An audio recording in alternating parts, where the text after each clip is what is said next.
título de mi conferencia es ¿Cómo funciona la vida? Y entonces, la verdad, les tengo que decir que esta es una pregunta todavía abierta. Sin embargo, hemos aprendido muchísimas cosas al respecto. O sea, ya tenemos un poquito de ideas de cómo es que funciona la vida. Y lo que vamos a hacer ahora es vamos a hacer un viaje al nanomundo de las proteínas. ¿Será que se puede bajar un poquito la luz? Entonces, lo que vamos a hacer es, vamos a empezar con una introducción, sobre todo, vamos a ir a la escala del nanomundo. ¿Qué es el nanomundo? ¿Cuál es la escala del nanomundo que queremos abarcar? Después les voy a contar del primer experimento que logramos visualizar una nanomolécula, logramos visualizar por primera vez el ADN. Y ya después vamos a entrar al nanomundo de las proteínas y vamos a ver cómo es que evolucionan los átomos en el espacio y el tiempo. Al final les voy a presentar unas conclusiones. Entonces, vamos a empezar con una introducción al nanomundo. Y empecemos por, digamos, escalas que conocemos. Entonces, hemos visto ballenas en la televisión y una ballena es más o menos 10 veces un hombre, más o menos. Listo. Ahora, por ejemplo, en la conferencia de la doctora Cardona nos hablaron de células, de neuronas, y resulta que una célula es el hombre dividido 100.000 veces. O sea, una célula ya no la podemos ver con nuestros ojos. Necesitamos microscopios de luz para poder ver las células. Son increíblemente pequeñas. Sin embargo, todavía las podemos ver con microscopios de luz. Ahora, lo que hacemos es entrar al nanomundo, al mundo de las biomoléculas. Entonces aquí ya tenemos una célula y vemos que una célula es aproximadamente 10.000 veces más grande que una molécula que queremos estudiar. Por ejemplo, el ADN, que está en el núcleo de la célula, o las proteínas, que están en toda la célula. Entonces, vimos cómo íbamos desde una ballena hasta el hombre, hasta la célula, hasta las biomoléculas, que es las que queremos estudiar. Y entonces, para recapitular, si pensamos en nosotros, en un hombre, tenemos que dividir al hombre 1.000 millones de veces para poder ver una biomolécula.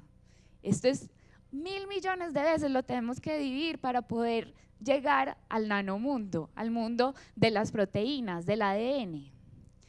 Entonces la pregunta que nos hicimos o que se hicieron pues los científicos es cómo visualizar el nanomundo. O sea, cuáles son los experimentos que se tienen que hacer para poder llegar a la resolución de nanómetros.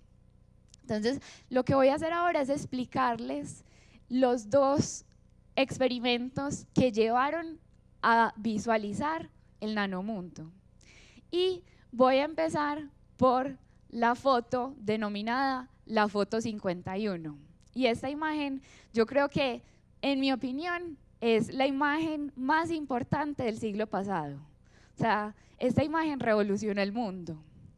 Y fue tomada en 1952. Y esta acá es la foto 51. Bueno, entonces esta es la primera foto del ADN. Aunque hubiera menos luz, se seguiría viendo medio borrosa.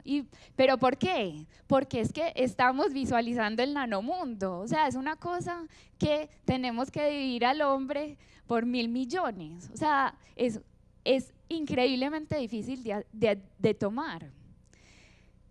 Entonces, como les dije, es la primera foto del ADN, pero entonces, ¿qué se conocía antes de lo que era el ADN? Entonces, tenemos acá la célula y se sabía que dentro del núcleo habían unos ácidos nucleicos y básicamente estos ácidos nucleicos están compuestos por 4 bloques estructurales. Son solo 4 moléculas las que generan estos ácidos nucleicos, el ADN, y estos digamos que son los ladrillos de la información genética.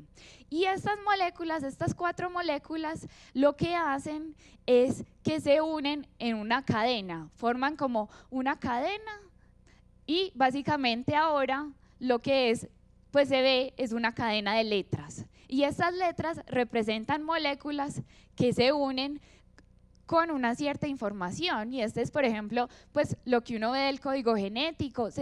El código genético básicamente son 4 letras en diferente orden. Entonces, esto ya se sabía. O sea, son unos ácidos que se juntan en unas cadenas, pero el problema es que dentro del núcleo, esta cadena no es una cadena estirada, sino que la cadena se enrolla y genera como un espagueti enrollado. Y este espagueti enrollado es muy difícil de caracterizar experimentalmente.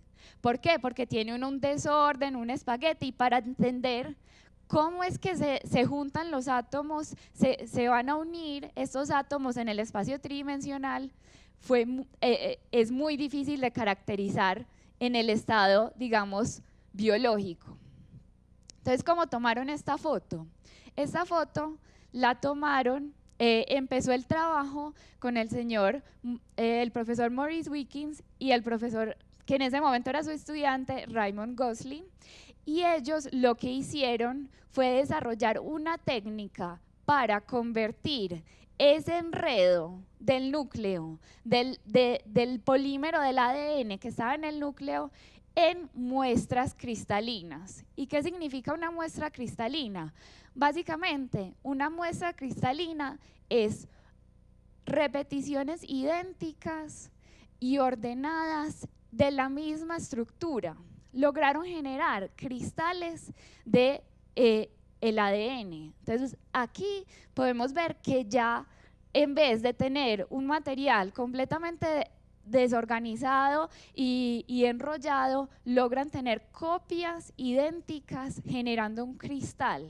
¿Y esto por qué es importante? Porque básicamente permite promediar, permite que tener muchas moléculas juntas y hacer un promedio de la información. Listo.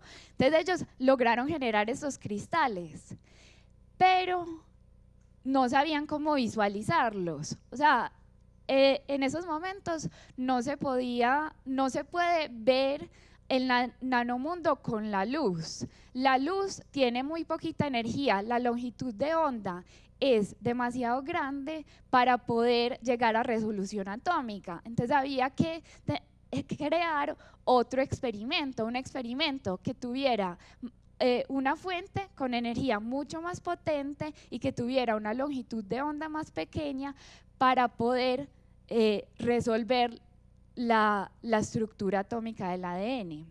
Y entonces aquí llegan Rosalind Franklin y Raymond, el mismo estudiante de doctorado, y lo que hacen es poner la muestra en una fuente de rayos X. Entonces hacen difracción de rayos X y así es como toman la imagen. Entonces aquí está la fuente de rayos X, se pasa por medio del cristal del ADN y logran tomar la foto 51. Entonces esta foto es una foto muy interesante porque básicamente es una foto que se encuentra por transmisión de los rayos X, no por reflexión. Entonces digamos que es un patrón, no es completamente trivial saber qué estructura genera este patrón de difracción. Y de hecho fue una pregunta muy difícil, porque la pregunta es, bueno, ¿qué organización de los átomos tridimensional en el espacio me puede generar esta foto? Y esto hubo varios científicos, por ejemplo, Pauling, trataron de proponer estructuras tridimensionales del ADN y resulta que era un problema muy difícil. Fueron solamente Watson y Crick los que lograron resolver la estructura tridimensional del ADN. Entonces, la doble hélice, yo creo que todos la hemos visto, pero la idea de esta conferencia es que ustedes entiendan un poquito qué es lo que esto significa y por qué es tan importante. Entonces, lo que podemos ver acá, cada una de estas escaleritas que ven, esa es una base nucleica, es un ácido nucleico, y esos ácidos nucleicos van subiendo en la cadena, y esa es la cadena de los ácidos nucleicos. Pero entonces hay una cosa muy interesante que las personas no sabían. Resulta que no es una sola cadena, son dos cadenas las que están juntas y para acabar de ajustar forman una doble hélice. Entonces voy a seguir explicando un poquito la importancia de esta estructura. ¿Por qué es tan importante la estructura atómica? Entonces, la primera razón es porque se tienen dos cadenas, dos cadenas que llevan la información genética.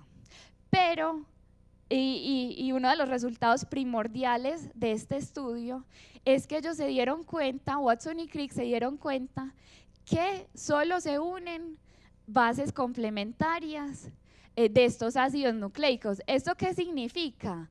Que la guanina solamente se va a unir con la citosina y la timina solamente con la adenina.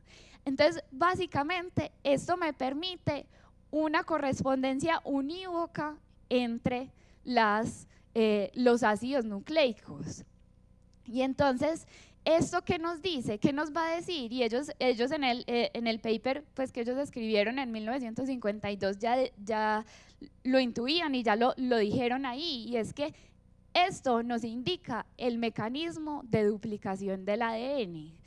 Y entonces, porque antes, en el proceso de división celular, no se sabía bien cómo es que en la mitosis se tiene una célula y esa célula se divide y salen dos células. O sea, ¿cómo es que el material genético puede dividirse y tener dos copias idénticas de una sola?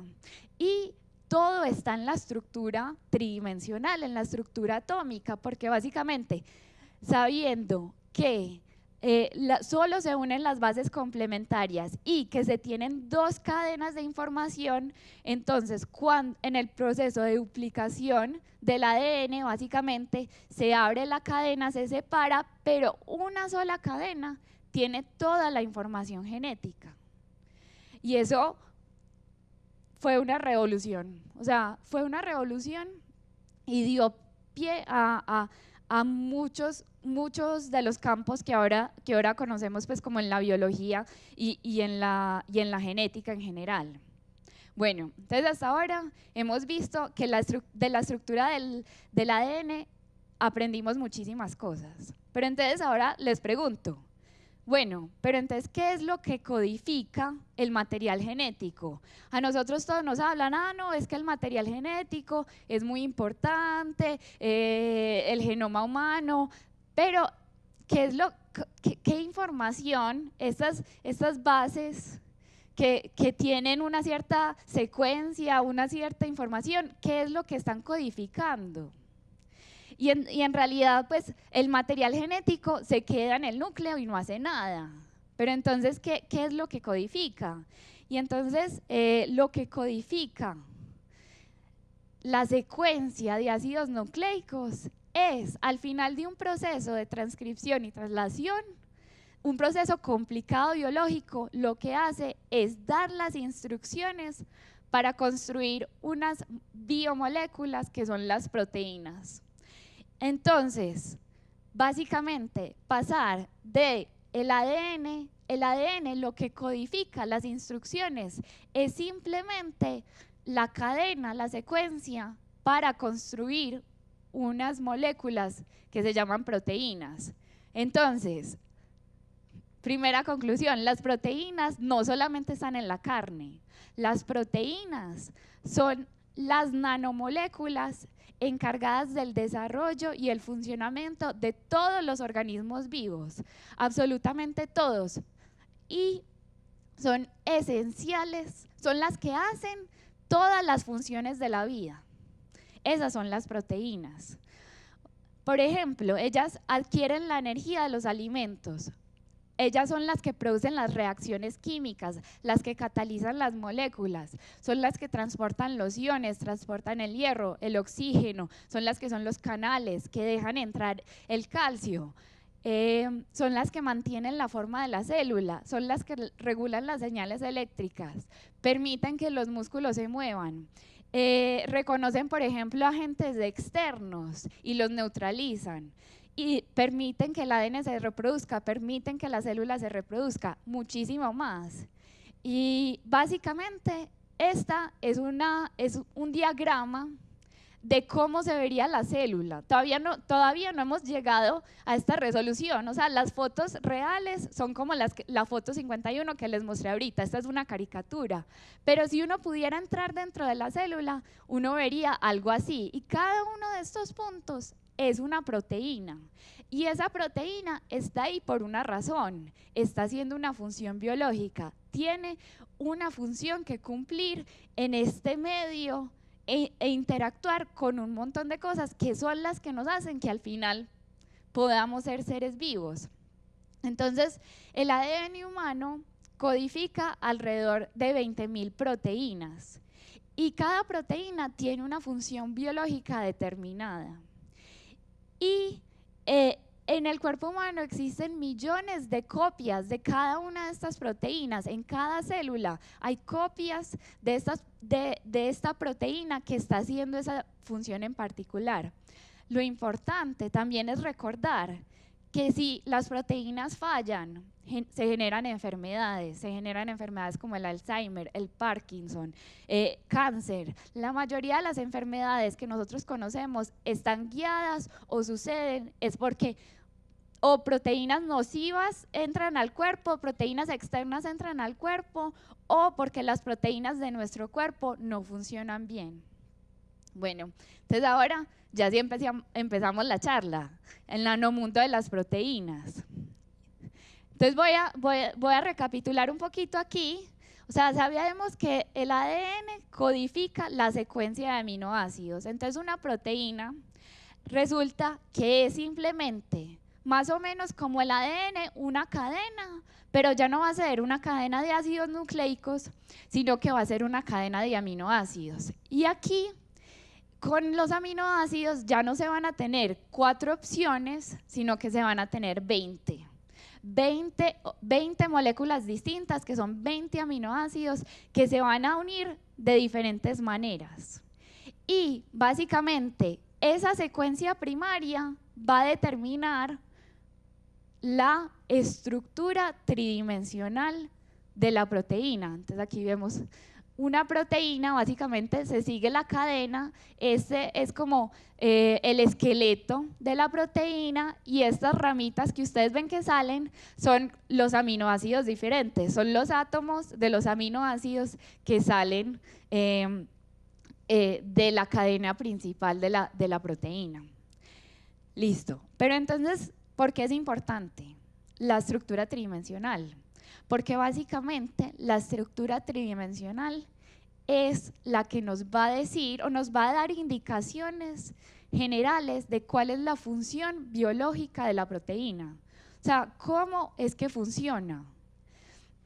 Entonces ahora les voy a contar de otro experimento que sucedió unos años después de la primera foto del ADN y fue en 1958. Y básicamente en 1958 Max Pertus y John Kendrew lograron obtener la primera estructura tridimensional de una proteína, de la mioglobina. Entonces, ¿ellos qué hicieron? Hicieron un proceso muy parecido como se hizo con el ADN.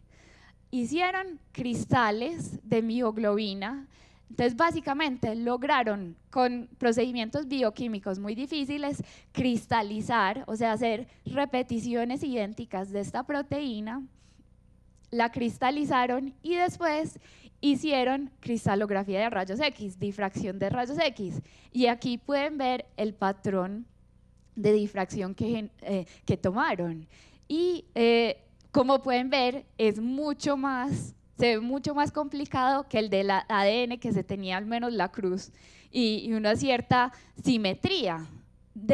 Pasar de ese patrón a la estructura cristalográfica fue un trabajo muy, muy duro. Y al final lograron obtener la estructura tridimensional de la proteína. Entonces, estos rollitos que ustedes ven es, digamos, el esqueleto de la proteína. Las ramitas son los aminoácidos diferentes y aquí, en esta mioglobina, hay unos átomos que no hacen parte completamente de la proteína, sino que son unos átomos externos. Y esta molécula verde son unos como clústeres de átomos de hierro que ligan, y esta esfera es el oxígeno.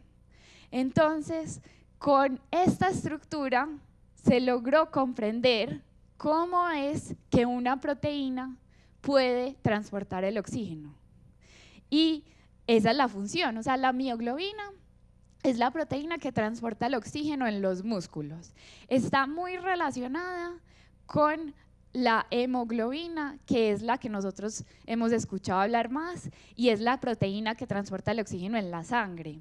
Pero entonces, básicamente, esta proteína está en los músculos y hace, por ejemplo, que la carne sea de un color rojo más oscuro y que se pueda mantener, por ejemplo, por más tiempo la respiración bajo el agua. Entonces, esto es muy útil para los mamíferos que nadan, las ballenas, los delfines, que necesitan oxígeno para poder nadar largas cantidades de tiempo. Pero entonces, con esa estructura pudimos entender cómo es que se transporta el oxígeno.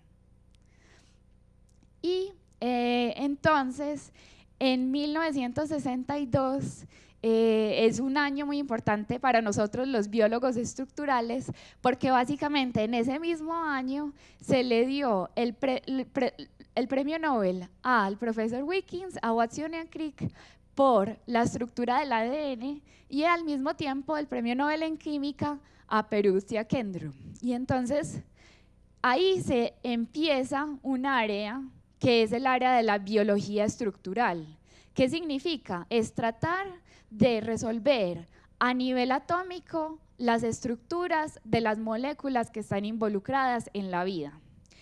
Y básicamente, ¿por qué eso es importante? Porque entender la estructura tridimensional a nivel atómico se logra entender cómo es que funcionan los organismos vivos. O sea, se dan indicaciones de las funciones, cómo es que una proteína hace su función, cuáles son los mecanismos, el mecanismo biológico que permite que ella haga lo que tiene que hacer.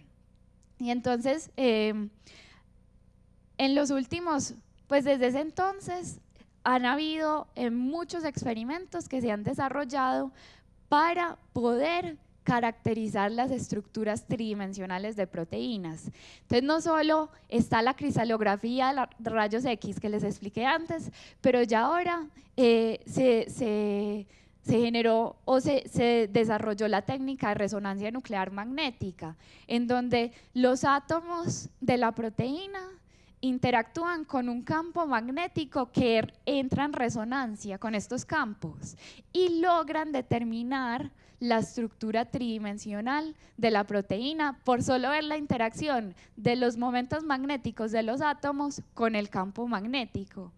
Y también se desarrolló otra técnica que es la microscopía electrónica, en donde se pone una muestra de proteína en solución, se congela y ya después se toma una imagen, pero no con luz, sino con electrones. Yo, por ejemplo, estoy trabajando en esta técnica para desarrollar métodos para poder obtener información de estas imágenes de microscopía electrónica y poder caracterizar las estructuras tridimensionales de proteínas. Y entonces, desde 1962 hasta el momento, se generó un banco de datos de proteínas. Entonces, ustedes van al internet y buscan PDB, el Protein Data Bank.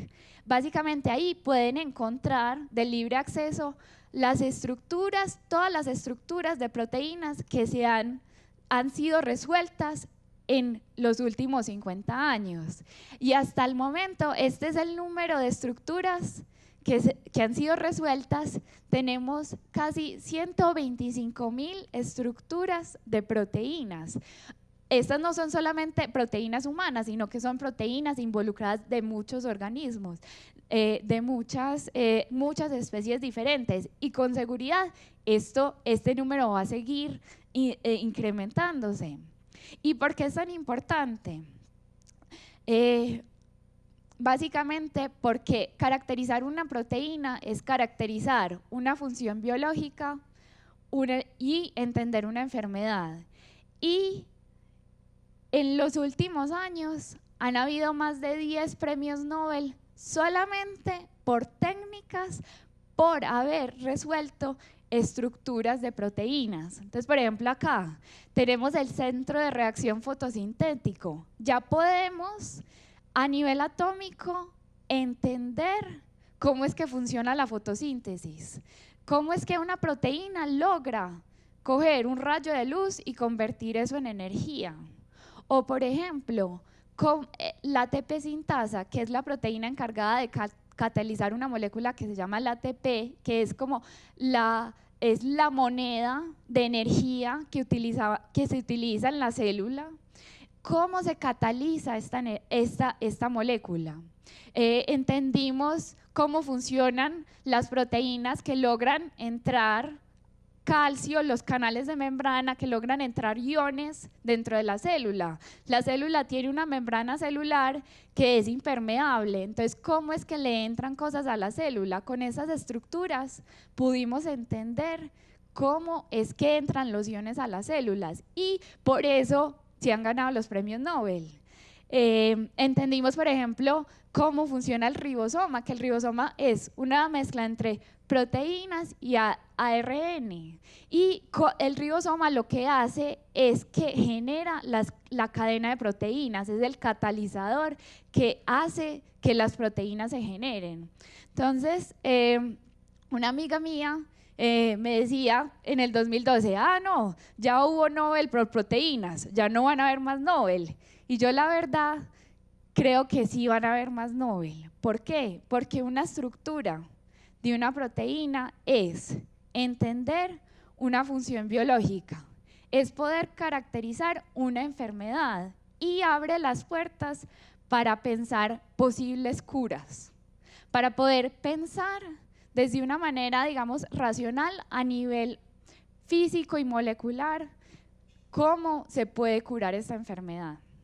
Bueno, entonces hasta ahora hemos visto que la estructura tridimensional de las proteínas es muy importante porque nos abre una puerta para entender cómo es que funciona. Sin embargo, nosotros sabemos que el mundo no es estático, que los átomos se mueven en el espacio y el tiempo. Y entonces los científicos en los últimos años han desarrollado unas técnicas para poder ver cómo es que se mueven los átomos. Y ya no son experimentos, son simulaciones computacionales. O sea, nosotros vamos desde la estructura tridimensional que se logró resolver en un experimento y utilizamos las leyes de la física, o sea, la ecuación de Newton, las fuerzas moleculares que hay ahí para poder ver cómo evoluciona los átomos en el espacio y el tiempo. Y esto ya en el 2013, Karplus, Levitt y Warshall, que son muy cercanos, por ejemplo, de mi área, ya los reconocieron con el premio Nobel. Entonces, les quería mostrar un poquito sobre mi trabajo. Nosotros lo que hacemos con estas simulaciones computacionales es tratar de entender cómo es que la proteína cambia, cuáles son los cambios de la proteína en el espacio y el tiempo. Y también nos preguntamos, como preguntas, digamos, muy teóricas y de pronto muy básicas, pero nos preguntamos, por ejemplo, ¿cuántas estructuras puede adoptar una sola proteína? O sea, si yo la hago evolucionar en el tiempo, ¿cuántas estructuras puede adoptar? Y nos hemos encontrado que son miles de estructuras diferentes. Y lo más increíble es que en biología, básicamente una sola de estas estructuras es la estructura funcional. Todas las otras son inútiles. Entonces, el mundo también, o sea, la naturaleza también ha logrado optimizar la estructura tridimensional de la proteína para encontrar una sola que sea la estructura funcional. También hemos trabajado en tratar de caracterizar péptidos, por ejemplo, involucrados en enfermedades neurodegenerativas, entender el Huntington, entender demencias, que estas son enfermedades en donde básicamente lo que sucede es que hay una mutación en la proteína y esa mutación hace que la proteína tome una estructura que no es funcional, que se vuelve una estructura nociva para la salud. Y entonces lo que nosotros queremos entender es por qué una sola mutación cambia la estructura de la proteína completamente y la hace generar, por ejemplo, amiloidosis o enfermedades neurodegenerativas.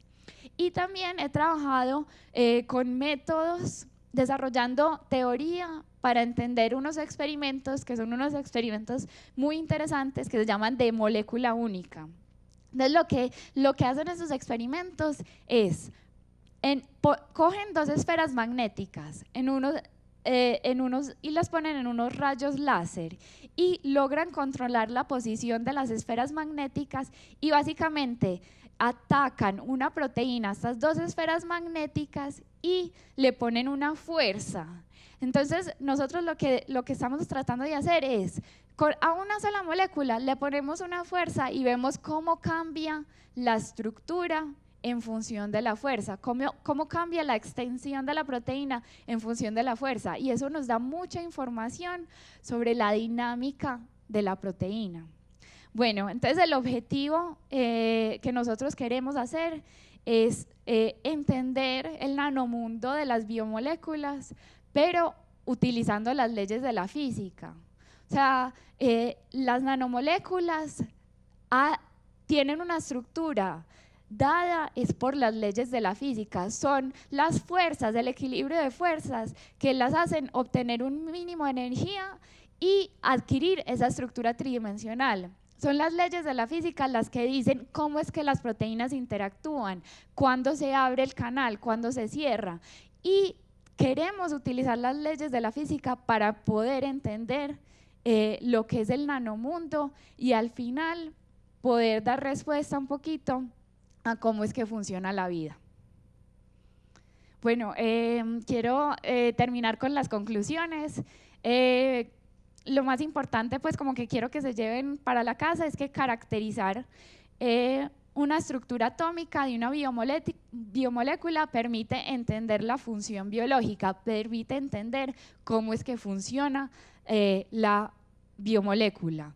Pero esto es muy difícil básicamente porque el nanomundo es increíblemente pequeño. Los experimentos para poder ver el nanomundo, para poder ver los átomos, son muy complicados y todavía en estos momentos se tienen que desarrollar más experimentos. No hemos resuelto todas las estructuras, todavía no sabemos cómo interactúan entre ellas, o sea, se tienen que desarrollar más experimentos para poder visualizar el nanomundo.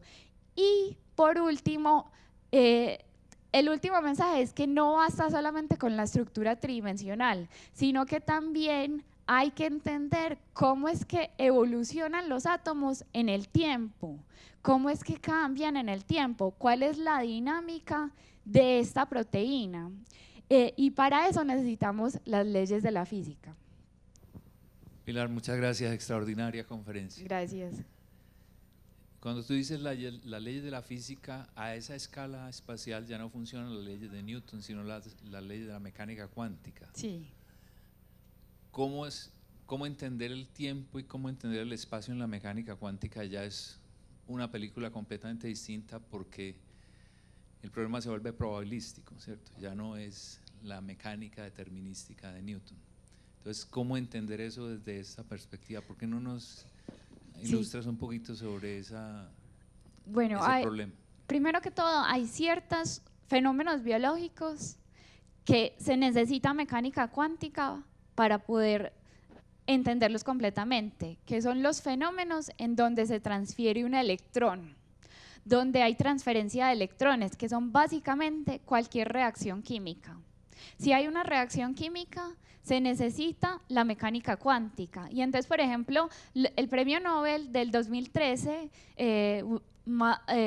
Karplus, Warshall y Leavitt, ellos desarrollaron técnicas para poder hacer simulaciones utilizando mecánica cuántica, donde se hace la reacción, y mecánica clásica, donde digamos que los átomos no se describen con las leyes clásicas. Entonces, en estos momentos hay estudios y trabajos donde se tiene que hacer mecánica cuántica, y se hace para poder entender estos fenómenos. Ya después, ¿cómo es que pasa usted de la mecánica cuántica a la clásica? Es por medio de aproximaciones. Entonces nosotros las simulaciones, por ejemplo, clásicas, lo que hacemos es, cogemos esas fuerzas de mecánica cuántica con pocos átomos, calculamos cuál sería el valor de esa fuerza en la cuántica, y ya después la pasamos a una fuerza clásica. Entonces las fuerzas clásicas son aproximaciones de la mecánica cuántica. Buenas noches, Pilar. Hola. Estoy sorprendido porque hasta ahora aprendo que existen 20.000 clases de proteínas en el ser humano, ¿cierto? En la especie humana, porque hablaste luego en la base de datos de proteínas que hay identificadas más de 200.000. Sí. El conocimiento que yo tenía de las proteínas es que uno debe comer proteína que está en la carne, en el pescado, en fin. Y de pronto, si uno va al gimnasio, pues ir a un almacén de paquetes y tarros de proteína. La pregunta mía es, entonces, en últimas, estas 2 o 3, 4 proteínas que nosotros, los novatos, conocemos, ¿cuáles son dentro de esas 20.000 clases de proteínas que se han identificado en el ser humano? Pero estás hablando como de las proteínas de la carne, pues que digan coma carne, entonces, ¿cuáles son esas entre las 20.000 que nosotros codificamos? Sí, esa es la idea, porque digamos, lo que yo sabía hasta ahora, al hablar de proteínas, era coma carne, que eso le da proteína al cuerpo. Si va al gimnasio, de pronto compre un tarro de proteína, ¿cierto? Sí. Entonces resulta que eso es no, entonces, entre los 20.000. Mira, el mensaje más importante es que las proteínas son las encargadas de todas las funciones biológicas, y todos los seres vivos tienen muchísimas proteínas. O sea, en una planta hay proteínas, son las que hacen todas las funciones biológicas.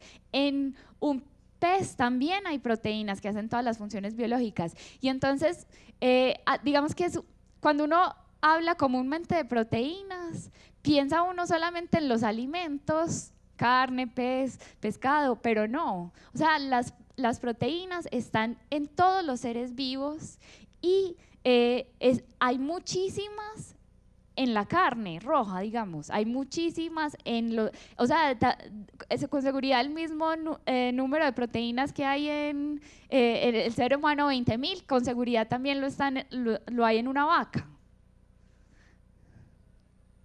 Aló. Cuando uno va al mercado y compra un pescado para comer, uno realmente no pretende adquirir una proteína, sino una cantidad mucho más grande de proteínas que tiene el pescado. Sí. Es así.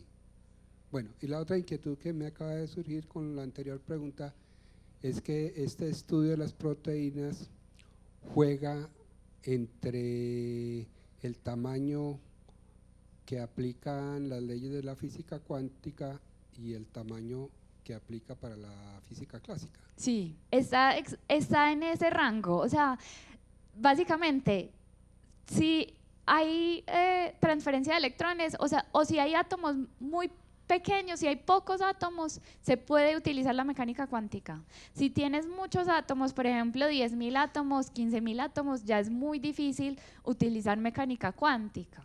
Pero entonces, tenés toda la razón, o sea, en esa escala, está en la escala intermedia en donde las leyes de la mecánica cuántica todavía son importantes, pero para muchos fenómenos las leyes de la física clásica bastan. Pilar, me parece bastante dinámica su exposición en cuanto nos hace comprender el valor de su trabajo y las aplicaciones que ha podido lograr a partir del estudio de las ciencias biológicas y experimentales, creo yo. Entonces, yo me atrevería, aunque pues, no tengo la especialidad en ciencias biológicas, pero me atrevo a… como el público en general, digamos, me atrevería a hacerle una pregunta, o sea, en esa explicación que usted nos hace o ampliación y de entender que la proteína es la base fundamental para la vida, para la transmisión de la vida, para el crecimiento, el desarrollo de las células,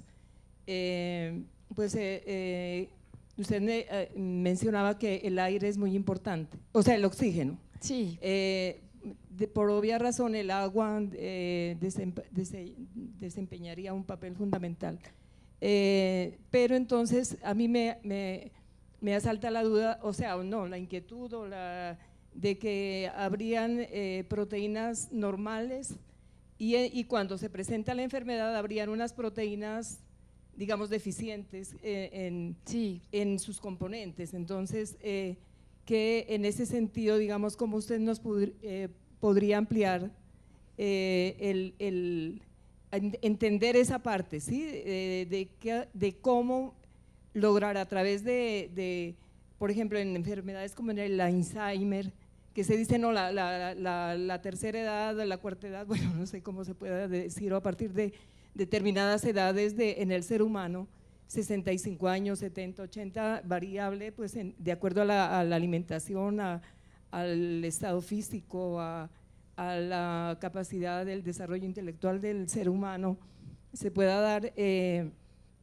Entonces, ¿cómo lograr que esas proteínas mejoren su capacidad cuando se presente este tipo de enfermedad? Porque si muchos escuchamos, ay no, es que eso es lo normal, o sea, esa es una etapa que se da en el ser humano, pues el ser humano como que se mentaliza y también va a empezar las personas a pensar de que no hay, digamos, solución. Frente a eso, pues no le va a poner interés a mejorar o a evitar ese tipo, a prevenir, digamos, ese tipo de